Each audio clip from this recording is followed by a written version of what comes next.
Most of the work of the braces is going to be done right here at the table saw, and you can see I have quite a setup. Now what we're going to do is take these brace pieces and turn them into something that looks like this with the notches cut. Now of course you could take these to your bench and cut these by hand, but these need to be true and square because that could affect the workings of your bench as you put it together and how it's braced and tight. So I opted to use the table saw at this point. The difference I've got right here is I've taken the straight pieces and just gone to the chop saw and knocked off the corners on a 45-degree angle. Make sure that they are opposing angles. That's the only catch that has to be. The next thing you want to do to begin this whole process is to lay out with your combination square the different areas based off of the thickness of the woods. The top that you're going to use is 3/4 of an inch. So you have to set your combination square to 3/4 of an inch, square in off the end and make a mark. The ends are being fit into 5/8 inch material, so that's a second setup. That also means one other thing is as we set up the jig and get ready to cut here, we have 2 setups to do. So as you mark these off, I put an E on one end and a T on the other. That way I know it's end or top. That way I can keep them straight because we're going to come in, set it up, do one series of cuts, turn around and reset for a different setup and make the second series of cuts. So once we have this ready, let's talk about the jig that I have set up here. What I've done is turn the blade over to a 45-degree angle. And I'm going to take my piece, I'm going to work on the ends, and there's my line, and I'm going to lay it into my jig, move it up to my saw blade, and you're going to find the tooth that is the furthest in tooth cut on an ATB blade.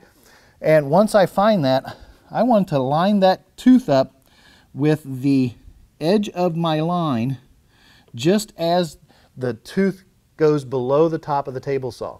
So you're looking to meet that point right exactly at the area that your layout line is.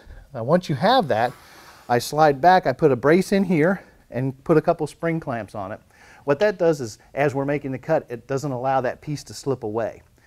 All right, so that's going to be the first cut. Now I did this originally with a scrap piece, so I would suggest doing the same thing. Once you do that, then I'm going to take a square after my first cut and square down to that line. And so that's going to give me that second cut.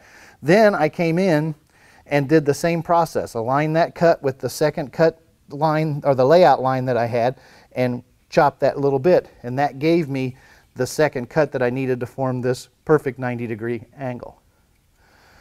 So that's then once I had that done, I put a second brace in, again, to keep that from creeping away as I made the cut. So this is set up now for the end cuts. So I want to make sure that I get all my pieces the same. You really only need to do the layout on one piece because the other ones are going to be just put in and used, and you'll know exactly where you're at with those. So let's go ahead and start this up, and I'll show you how that cut process works.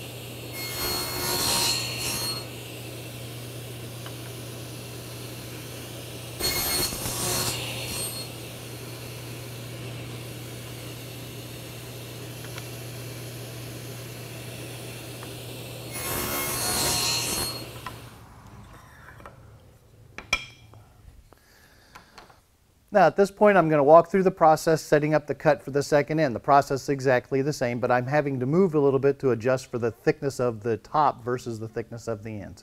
We'll cut the other ends and then move on from there.